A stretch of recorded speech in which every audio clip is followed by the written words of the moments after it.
Não, querida. Beleza, então vamos começar. A gente parou... Oi? Corpo mental. A gente leu o primeiro, o segundo, o terceiro e até o quinto, acho que foi o quinto ou sexto parágrafo, se eu não me engano. Né? Nós estamos falando aqui da dimensão mental, né? Aí ele fala assim que... A última coisa que eu li foi assim, ó, de certo modo, convencionou-se que o ser humano tem elaborado um pensamento contínuo, enquanto a pesquisa em torno da dimensão mental poderá indicar que existem ainda hiatos na suposta continuidade do pensamento humano, como na maioria das criaturas, embora esses hiatos não sejam facilmente perceptíveis por meus irmãos. É aquela comparação que ele faz com os animais, né? Tem um pensamento contínuo. Tá me ouvindo, gente? Qual página que é? Desculpa. É 138. Aí ele faz uma comparaçãozinha, né? Aí ele fala que mesmo nós, seres humanos, na fase hominal, o nosso pensamento também, às vezes, demonstra algum hiato, né? Nessa continuidade. Mas que é quase imperceptível, né? Mas nós temos, né? De qualquer forma, nós temos. Aí logo em seguida, deixa eu ver o nosso aqui. Aí logo em seguida ele fala assim: para se ter uma ideia da frequência vibratória dessa dimensão mental, né, onde está situado esse corpo mental, que age, em que age o corpo do mesmo nome, ou seja, em que age esse corpo mental nosso, podemos tomar como exemplo a emissão de pensamentos elevados, de sequência vibratória mais alta, que faz com que os átomos mentais, ou a matéria psi, como foi classificado por meus irmãos encarnados, irradie em frequências e faixas cada vez mais altas, conforme a harmonia da fonte pensadora. Ou seja, é aquela coisa que a gente já estuda no Espiritismo há muito tempo. Se você tem pensamentos elevados, uma conduta moral elevada, mas você irradia vibrações elevadas, né? Você consegue irradiar coisas boas, né? No caso, ele falou aqui, ó, as irradiações do ultracampo mental ou dos átomos de matéria mental são portadoras de radiações benéficas, construtivas, de cor e forma e cheiros específicos. Então, o que ele está dizendo aqui, que no caso ele está falando dos pensamentos de frequência mais alta, com certeza, né, tem uma forma, uma cor, e elas são benéficas, elas são irradiações de cura, né, que são construtivas, né? E aí ele falou do cheiro, né? Quem não escutou aquela frase assim, eu vou espalhar o perfume da caridade? O que é perfume? Porque a caridade é uma conduta elevada, de padrão moral elevado. Portanto, o cheiro dela, com certeza, é um perfume. Agora, aí logo em seguida ele fala assim, ó, por outro lado, quando o pensamento é de natureza energética grosseira, inferior, portador de ódio, inveja, ciúme ou qualquer outra frequência inferior, a energia dos átomos mentais, nesse ultracampo de manifestação do psiquismo, reveste de matéria ou massa dos planos inferiores e cai em vibração, alcançando a hora de quando se afinizem com o energismo grosseiro. Ou seja, aí, ao invés de eu receber um benefício do alto, eu vou estar sintonizando com as esferas mais inferiores, né, de mesmo padrão. E aí a frequência diminui, ela cai, e aí eu caio numa armadilha que eu mesmo criei, né, de vibração inferior. Até aqui tudo bem, gente? Alguém quer acrescentar alguma coisa? Quer comentar? Tranquilo? Beleza. Dessa maneira, o potencial mental de qualquer ser encontra-se intimamente relacionado à qualidade da fonte pensante, sendo impossível dissociar a questão moral do potencial mental no que se refere à ascese, ou seja, a ascensão, né, do espírito no universo. Então, está dizendo o quê? Que o potencial mental que cada ser vai alcançar vai depender da elevação moral que ele, porque isso é indissociável da moral, né? Do nível moral, da questão moral da pessoa, do espírito, né? E isso vai ser decisivo na ascensão dele como espírito, né? Portanto, torna-se fácil compreender o porquê de Jesus haver recomendado a higiene mental pelo cultivo de bons pensamentos e atos dignificantes. O Evangelho sempre atual é um tratado de mentalismo energético para todas as criaturas. Então, Jesus chegou e veio dar a boa nova, e mostrar um roteiro para a gente ascender espiritualmente, que é através do amor, da caridade, do perdão e por aí vai, né? Então, tá aí, a fórmula é essa, né? Então, aquela fala do Joseph na sexta-feira, né, que a gente colocou lá no grupo, que você perguntaria para Jesus, né? E o Henrique falou, né? Perguntaria, tipo assim, qual foi a virada de chave? A virada de chave é Jesus, gente. É ele que é a nossa virada de chave. É fazer o que o Evangelho está indicando, seguir esse roteiro é a nossa virada de chave. E aí, para cada um, vai ser num momento diferente, né? Alguém quer comentar alguma coisa daquela fala do Joseph Goebbels, que eu acho que tem muito a ver com isso aqui, na parte de... Porque na hora que o Plínio estava dando passividade e falou isso, eu assim, se eu tivesse na frente de Jesus, eu acho que eu só chorava. Não tem mais nada. Não ia dar conta. Tanto é que eu fiquei tentando pensar, o que eu vou perguntar? O que eu vou perguntar? Não me veio nada na cabeça, gente. Eu dei um branco total. Eu falei assim, eu acho que eu ia só chorar. Eu ajoelhar na frente dele chorar até não poder mais. De uma certa forma, né, Aline? Ele deu uma dica, né? A gente sempre está pensando em questões para quando surgir oportunidade não perder, né? Porque às vezes, tipo assim, eu acredito que à medida que a gente vai evoluindo um pouquinho, você começa a ter questões a perguntar. Porque tem tanta coisa para a gente perguntar que a gente não sabe perguntar. Ou então, E dá assim, se você. dá branco total na hora de tentar. Se você não está um pouco preparado, você não consegue perguntar. Não Né? consegue. E essa pergunta do Henrique eu achei muito interessante. Muito interessante mesmo. Porque, assim, apesar que, igual você falou, assim, a virada de chave é Jesus. Não, beleza. Mas o que exatamente? O que realmente faz com que você se transforme realmente, né? Mude a sua vida e passe a seguir realmente o modelo que é Jesus. É essa que é a questão. Eu acho que no caso... Eu já perguntei, desculpa, só terminando aqui. Eu já perguntei ao Ezequiel uma vez também, uma coisa muito parecida, né? Assim, quando é que você conseguiu chegar onde você está hoje? Como é que você fez para poder atingir tudo que você é hoje? Aí o que ele respondeu foi o seguinte: seguindo os passos de Jesus, né? Mas não é tão simples assim, seguir os passos. Tá? Eu fiquei pensando, o que exige um grau de dedicação, compromisso, sacrifício, renúncia, tudo ao mesmo tempo, que a gente... Não é que a gente vai ter que dar conta de fazer de uma vez como Jesus, porque Jesus também não chegou de uma vez nessa posição dele. A gente tem que pensar assim, a minha meta é lá. Como é que eu faço para chegar? Eu vou de passinho em passinho até chegar lá. E esses passinhos pequenos é que vão ser as pequenas viradas de chave que vão levar para a próxima virada de chave, que vão levar para a próxima e assim por diante, né? Então, uma coisa que eu posso falar, assim, experiência particular, né? A questão do gigante, o câncer, praticamente, a gente, se você analisar a situação dele, o cachorro de 17 anos, assim, não tem condição mais, não tem mais o que fazer, né? Então, assim, eu tenho que exercer a minha fé. Vou fazer o que eu conseguir, o que eu puder fazer, eu vou fazer por ele, eu tenho que acreditar. Enquanto deu certo. Então, a gente fica assim, nossa senhora, realmente a gente tem que fazer a nossa parte. a sua fala está picando, Willy, que chega mais perto do microfone, que tudo que você falou na última frase ninguém escutou.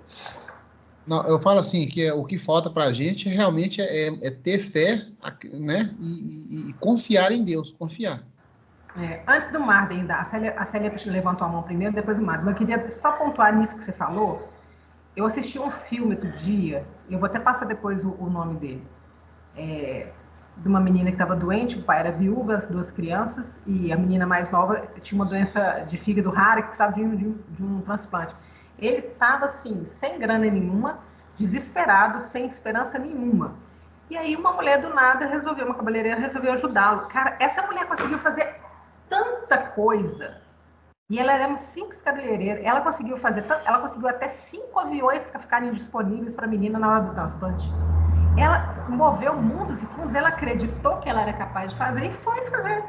Ela conseguiu fazer o hospital abonar uma dívida dele de $400 mil no hospital. Ela chegou na diretora e conversou e falou, tipo assim, vocês não acham que vocês deviam estar dando um exemplo e melhorando, né? Tipo assim, perdoando essa dívida, não. E aí ela chegou tanto nas falas com esse pessoal do hospital que eles abonaram a falta de 400, a dívida era de $450 mil. E depois ela foi arrecadando dinheiro com o corte de cabelo que ela escolheu que era para doar. Cara, só sei que ela conseguiu fazer aquele negócio de fé mesmo, sabe assim, moveu montanhas. E ela fez coisas absurdas. Aí na última hora teve uma nevasca absurda que tinha um avião disponível, mas não tinha como chegar no avião. Ela conseguiu um helicóptero na última hora. Ela entrou em contato com o jornalista, ela fez o diabo, ela conseguiu tudo que ela queria para ajudar essa família. A menina conseguiu fazer o transporte de filhos e conseguiu sobreviver. Quem deve ver esse filme? Depois eu vou passar o nome para ele. Então, assim, essa fé que eu estou falando, da gente, igual você falou, de acreditar que você tem todas as ferramentas que você pode transformar o que você quiser. É o mover montanhas mesmo. É uma coisa muito bacana.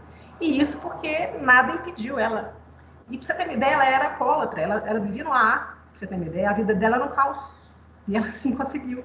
Então, assim, e é caso baseado em fato real, né? Então, depois mostra quem eram os verdadeiros casos. Mas eu acho assim, a gente tem que ter essa questão do acreditar que você falou da fé, a gente tem que estar realmente pensar bem mais além do que a gente pode, não é capaz de fazer, baseado naquilo que Jesus deixou pra gente, que a gente é capaz de mover montanhas. Célia, por favor, só deixe falar. Coisas. Primeiro, o Emmanuel, quando ele conheceu Jesus, né? Há 2000 anos atrás. Tá muito baixo, Célia. Chega a voz perto do microfone. É o microfone que eu tô com ele. Emmanuel, quando conheceu Jesus há 2000 anos atrás, ele não quis segui-lo, né? Aí, quantos mil anos depois, ele teve que fazer todo o processo evolutivo dele, para hoje ele está trazendo o evangelho para 20, né? Então, a gente não tem que assustar, viu? Porque demora mesmo e a questão é caminhar, né? É ir para frente, né? E ele teve a oportunidade de estar face a face com Jesus, né?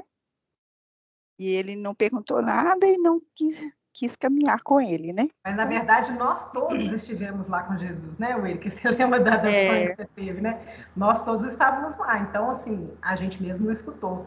Mas eu acho que agora a gente já tem condição de ouvir e passar isso para frente. Marden, você quer falar?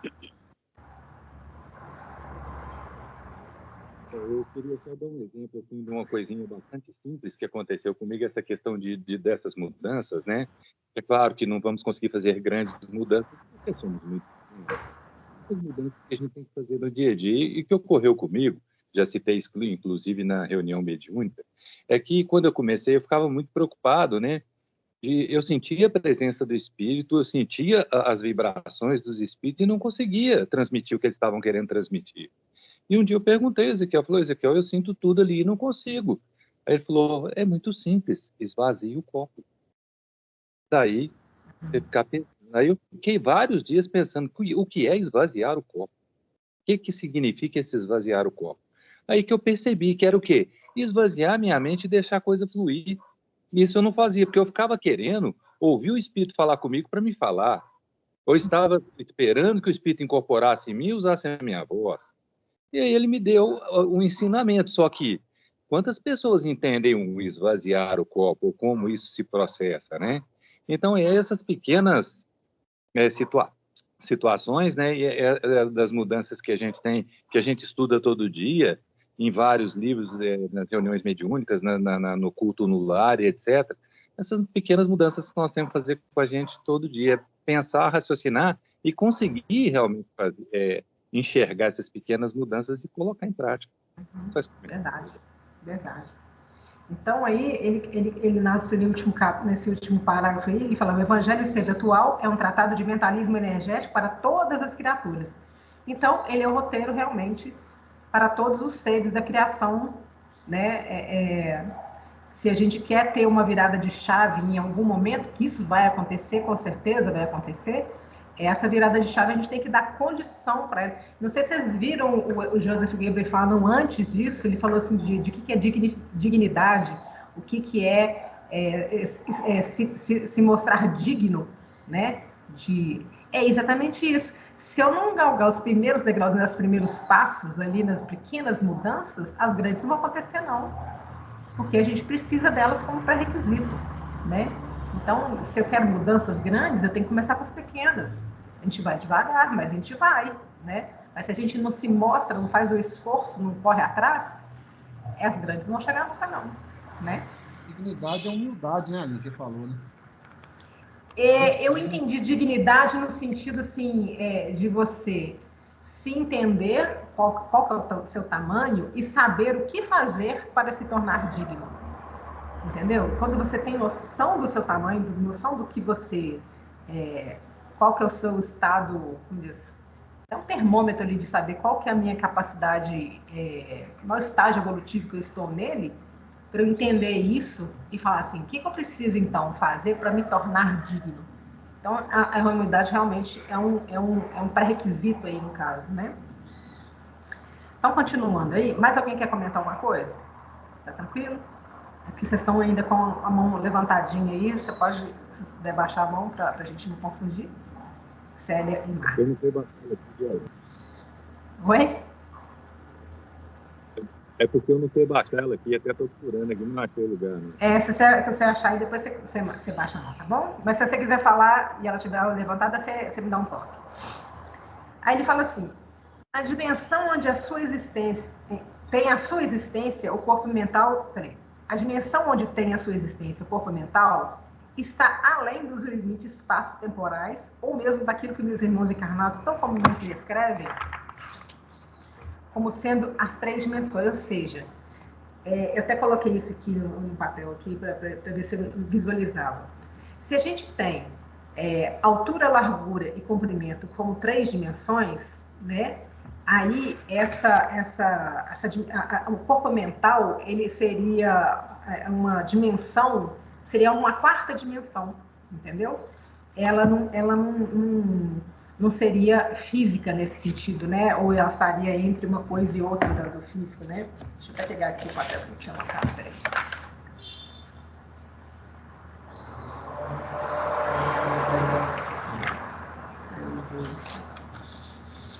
Então, aqui, o corpo mental está em dimensão diferente das 3 dimensões. Então, ele é como se tivesse um universo paralelo ali. É um plano espiritual, né? É uma dimensão paralela. Então, você tem altura, largura, comprimento e a vibração, né? Que é o estado da matéria. Ele compara a vibração com o estado da matéria, que, tipo, tem o sólido, o líquido, o gasoso, né? Então, da mesma forma, tem essas diferenças de vibração que tornariam, né? Por exemplo, no plano físico é uma vibração, no plano espiritual outra vibração, entendeu? Então, seriam...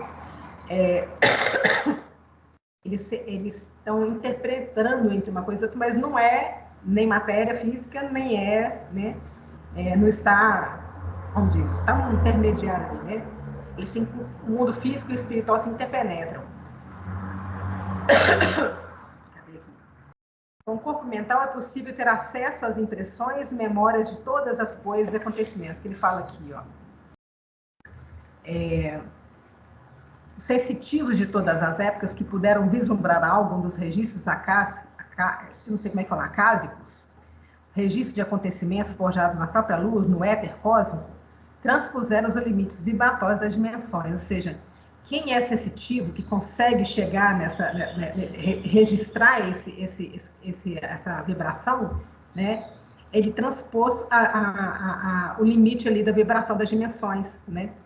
Desenvolvendo o corpo mental, puderam ter acesso às impressões, às memórias de todas as coisas, dos acontecimentos. Ou seja, essa 4ª dimensão, eu estou supondo aqui pelo que ele está falando, que seria uma espécie de registro de memória de todas as coisas, né?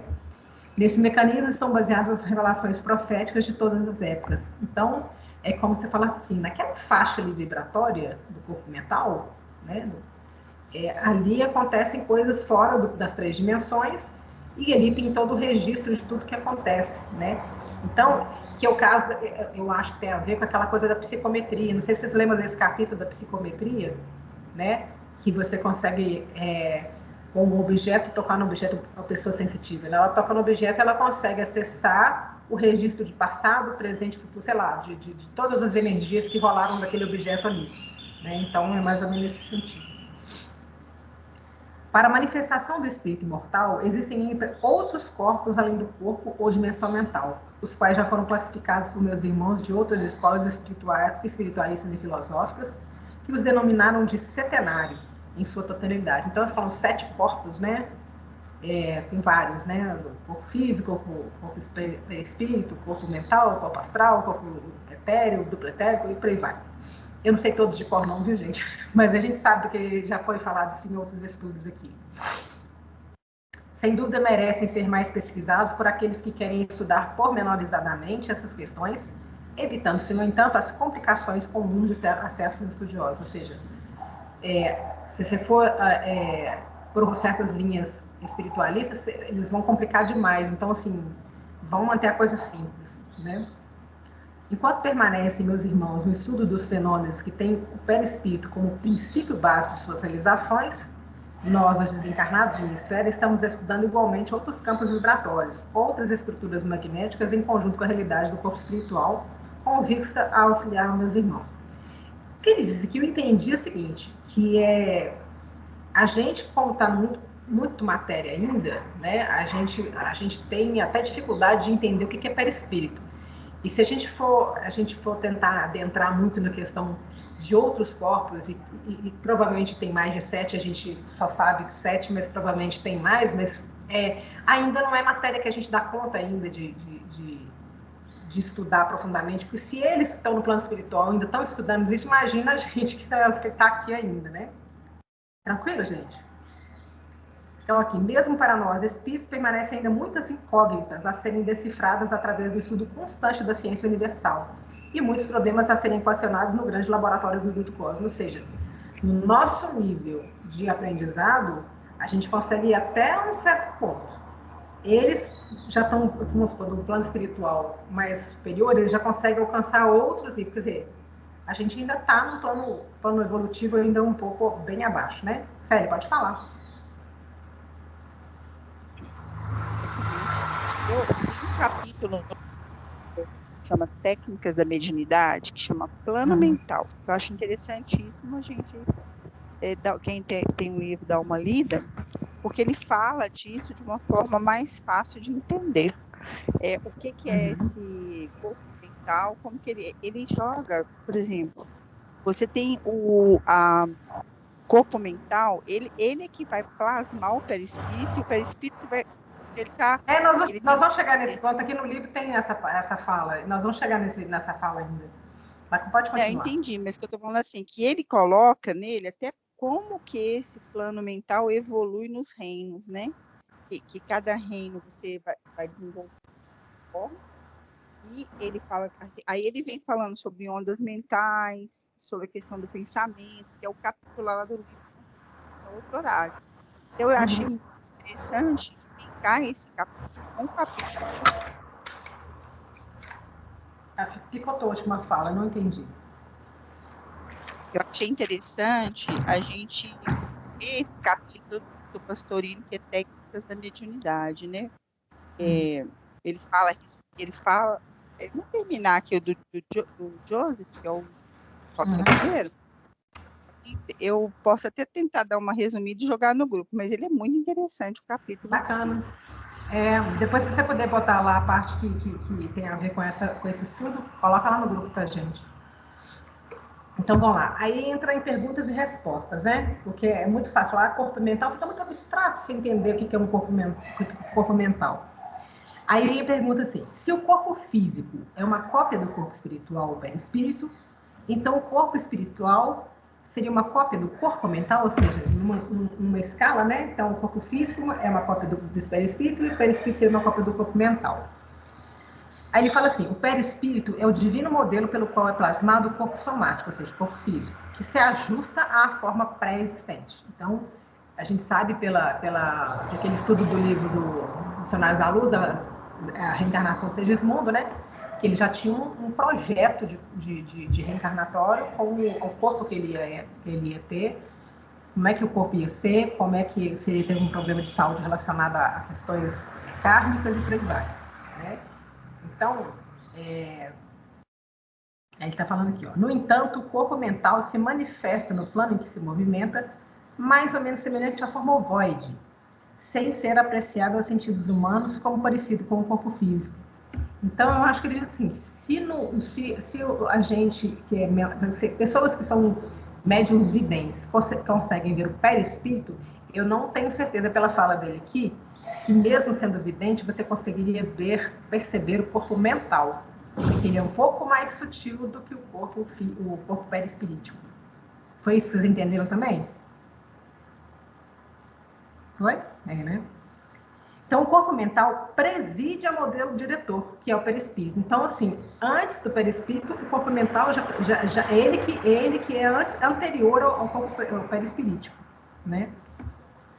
As células astrais desse corpo espiritual são organizadas de acordo com o padrão que foi impresso na intimidade do campo mental pelos prepostos de Jesus, quando a mônada divina alcançou a iluminação pela razão nos milênios que presidiram a evolução do homem sob o divino impulso do Cristo. Eu acredito assim, a partir do momento que você já atingiu um patamar evolutivo de hominal, eu acredito que já começa a manifestação, esse ovoide já está mais definido, né? Essa forma ovoide do corpo mental. É isso que vocês entenderam? Foi isso? Sim, ou não? isso. Você também entendeu isso? É. Que ele começa, tipo assim, a ser desenvolvido ou percebido de alguma forma assim que entra no campo da evolução hominal. Sério, pode falar. Querendo falar aí, ele coloca assim, ó, o mineral, esse corpo mental, ele vai desenvolver a matéria bruta, que é o duplo etérico. No vegetal, ele vai desenvolver a matéria orgânica e inorgânica. E no animal, ele vai desenvolver as primeiras manifestações do intelecto. Isso é o corpo mental. E no hominal, ele vai desenvolver, aqui, ó, no hominal, ele desenvolve o intelecto. A razão. Ele procura considerar todos enquanto se exercita na conquista da mente abstrata, aparecendo já os ilustrismos do espiritualismo.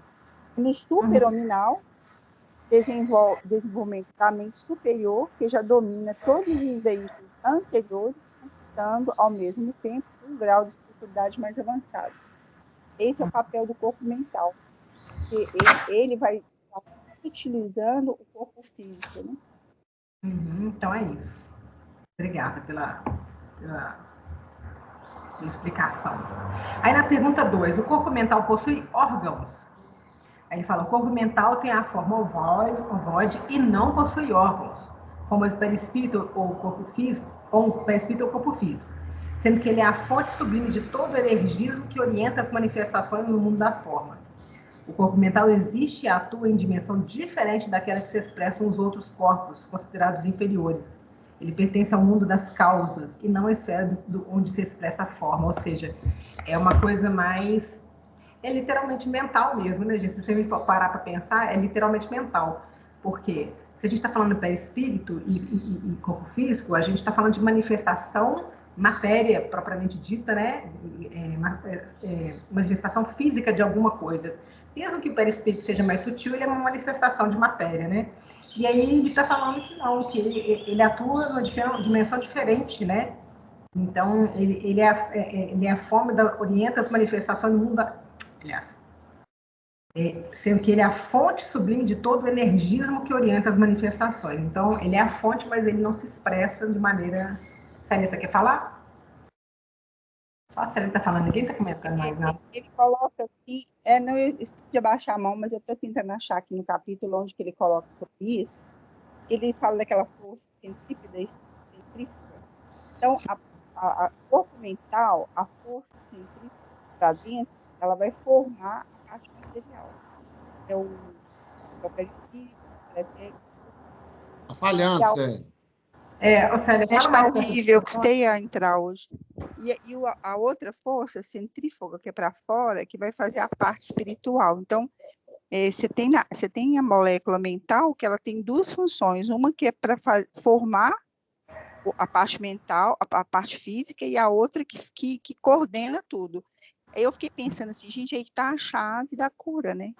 Porque como a gente pensa naquela célula tronco, a Você vai célula direto tronco, ao Papa, né? Em vez de ficar, como diz, vai direto a ao célula Papa. tronco, ela forma qualquer célula. Então, a molécula mental, ela forma qualquer coisa.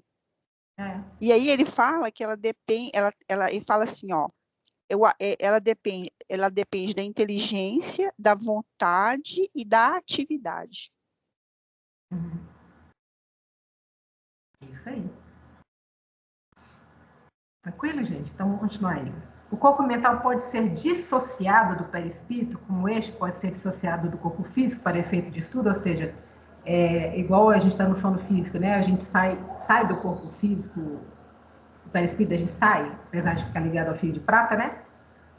O corpo mental só pode se deslocar nos limites magnéticos do corpo espiritual, naqueles que alcançaram determinada evolução consciencial, pois que nem todos têm, ao menos, consciência de sua existência ou dos mecanismos através dos quais se manifesta. Ou seja, igual você falou lá, a gente nem sabe como se curar ainda, porque a gente não tem noção de qual que é a abrangência desse corpo mental, que a gente poderia estar atuando diretamente nele, né? Tipo assim, através dele, vamos dizer assim, né? E ele fala que, tipo, ele tá ali, perto do corpo espiritual, né? E só não consegue muito mais além, não. Só para quem tem uma evolução consciencial, mas ainda fica ali perto. Para quem não tem, ainda mais pregado aí, ele fica ao corpo físico, né? Os profetas antigos, alguns iniciados e médiuns encarnados, têm conseguido, em determinadas condições, projetar-se mentalmente em outras dimensões ou planos existenciais, onde possam se movimentar em corpo mental, livres de quaisquer limitações da forma, num plano de ideias e pensamentos abstratos ou concretos, mas sob o domínio do corpo mental. Então, olha só, é possível um desdobramento, ou seja, a gente tem um desdobramento do perispírito do corpo físico e a gente consegue um desdobramento do corpo mental do perispírito, né? O desencarnado, quando alcança certo esclarecimento ou quando necessita de aprendizado em planos superiores ao que se encontra, muitas vezes é desdobrado em corpo mental, deixando o seu perispírito e projetando-se além em outros campos vibratórios, retomando-o depois, como acontece com meus irmãos durante o sono físico e após o retornar ao veículo dentro da carne. Outros casos existem, mas fogem ao objetivo da obra e não atendem à necessidade da pergunta dos meus irmãos. Então, é possível, sim, mas eu acho que a gente precisa ter um pouco mais de preparo no caso ali de sair. E é interessante que tem umas obras do Dr. Inácio Ferreira em que ele consegue desdobrar, ele já está espírito desencarnado e ele consegue desdobrar e em outras situações ele consegue sair daquele corpo e ir para outros lugares. E eu acho que numa dos livros dele, ele faz uma viagem, mas ele precisa primeiro ele precisa de uma espécie de nave e também precisa de um traje para ele chegar numa dimensão superior que ele teve a oportunidade de ir, né? Então ele fala justamente disso, que não tem condição de você ir muito longe daquele universo seu ali evolutivo, você não vai muito mais longe. Mas se você, que a gente está falando hoje, né? A gente vier fazer a virada de chave, fizer a nossa parte, uma hora a gente chega a ter condições de sair e ir um pouco mais além. Alguém quer comentar mais alguma coisa? Tá tranquilo? Fala assim, fala uma coisa muito interessante que a gente observa muitas pessoas idosas, né? A mente jamais se cansa. Quem cansa é o intelecto. Por desgaste dos neurônios. Não devemos distinguir cuidadosamente a intuição que provém do espírito e o impulso de fazer ou deixar de fazer algo que nasce do corpo astral, emoções ou desejos, né? E aí ele fala que a nossa mente, a gente tem o poder de fazer a cura, e ele coloca uma coisa que o Vicente fala muito lá, né? Ele fala sobre a questão da vigilância da nossa mente. É uma coisa que eu estava conversando com a Isabel, da ração lá, a questão de não julgar, né? Que é muito sutil isso. E aí ele fala assim, ó, que a gente tem que vigiar a nossa mente, porque a mente nossa encarnada, ela é muito dispersa. e a gente não aprende a focar. Aí eu vou lá no estudo do Plínio, né, da segunda-feira, que ele fala a respeito da meditação e da concentração, de você focar a sua atenção. Porque quando você começa a focar a sua atenção, você percebe a mudança do seu corpo físico. Porque acontece primeiro no mental e ela sai pelo físico. Então, por exemplo, a homeopatia fala assim, que quando está no corpo físico é porque já está pondo para fora. Está em processo de cura. Porque a doença começa no mental. E quando ela começa a se manifestar no físico, é porque você já está se curando, né? E a gente não consegue entender isso, né? A nossa percepção é totalmente distorcida de tudo isso, né? Tranquilo, gente? Mais alguém quer comentar? Todo mundo conseguiu entender? Foi claro? Então, gente, eu estou olhando aqui o próximo capítulo, que é Reflexo da Mente, Elizabeth, né? É isso, Beth? Isso. Foi eu. Tá tranquilo? Próximo domingo? Oi? Eu não estou te escutando. Tranquilo, vamos fazer, ué. Então tá bom. Ô, gente, tá tendo... Eu tô olhando lá, eu mandei de novo lá no grupo, né? A Elizabeth vai fazer Reflexo da Mente, a Flávia vai fazer Auras e Radiações da Alma Humana. Mas a partir desse outro capítulo aí, Tratamento Espiritual, até a dor e sofrimento, ninguém se manifestou para fazer o estudo. A gente precisa dar linha nesse estudo pra gente... Oi? Eu vou pegar um lá. Vou colocar no lá. Tá. Por favor, gente, para a gente dar seguimento nesse livro e passar para o próximo, que é de homeopatia propriamente dita, né? Para a gente avançar mais, tá? Mas a gente precisa dessa base aí para a gente entender muita coisa, tá bom? Vou deixar para o lá. Tranquilo? Beleza, gente. Quem puder contribuir, por favor. Aqui, eu vou colocar a foto do capítulo do grupo, porque, para resumir, o capítulo é grande, né? Sobre plano mental. O capítulo do livro do Pastorino que fala sobre plano mental. Beleza, tranquilo. Aí eu tiro eu mando um print das páginas. Beleza, então. Então é isso, gente. Eu vou pedir então agora para quem fazer. Rosana, você tá aí? Faz a prece final para a gente. Por favor. Rosana?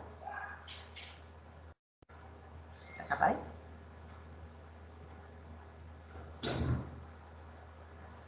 Tá mudo. Tá mudo. Oi? Então faz pra gente a oração final e aí a gente encerra por hoje. Tranquilo? Obrigada, viu, gente? Então, mais uma vez, né, agradecer por estar todos aqui reunidos para esse estudo e que todos nós possamos ter tirado lições preciosas e que possamos utilizar essas lições para a nossa virada de chave, né? Então, Mestre Jesus, agradecemos e vamos rezar aqui o Pai Nosso. Pai nosso que estais nos céus, santificado seja o vosso nome, venha a nós o vosso reino, seja feita a vossa vontade, assim na terra como nos céus. Pão nosso de cada dia nos dai hoje, perdoai as nossas ofensas, assim como nós perdoamos a quem nos tem ofendido. Não nos deixeis cair em tentação, mas livrai de todos os males. Que assim seja. Gente, obrigada. Então, a gente se encontra no próximo estudo. Bom domingo, uma boa semana para todos. Falou. Tchau.